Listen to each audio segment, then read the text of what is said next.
uyingiz ichidan shunaqa suv o'tgan bo'lsa, maza bo'lsa kerak. Yozgi kunlari muzdek havolarda mana bularga ziloniy zona qilib, daraxtlarni ekib qo'ysangiz, maza qilib oilaviy dam olib o'tirishga zo'r joylar qilsangiz bo'ladi. Hozirgi kelgan uyimizning maydoni 3.2 sotiq, qarang, 2 qavat qilib qurib qo'yilgan, o'zini kirish 3 ta darvozalari bor. Bitta bu yoqda va bitta o'rtada va o'zini orqa tomonida yana katta darvozaxona, garajlari qilingan. Hozir bir chekkadan ma'lumotlarni aytib o'taman. Birinchi qavatimizga kirishimiz bilan hol bilan boshlanadi. Xohlasangiz bu yerda oshxona qilib foydalansangiz ham bo'ladi va bu tomonimizda bo'lsa yana ikkita yonma-yon xonalari joylashgan.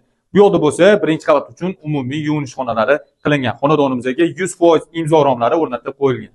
Ikkinchi etajga chiqishimiz bilan bo'lsa, o'ng tomonimizda bitta katta mehmonxona va bu tomonimizda bo'lsa yana 4 ta yonma-yon yotoqxonalarimiz joylashgan. Xonadonimizda 100% elektrika ishlari bitkazib qo'yilgan. Maydoni 3.2 sotiq. Lokatsiyasi Yashnobod tumani, Oquy. $150 ming bo'lsa berib yuboraman deb aytibdilar.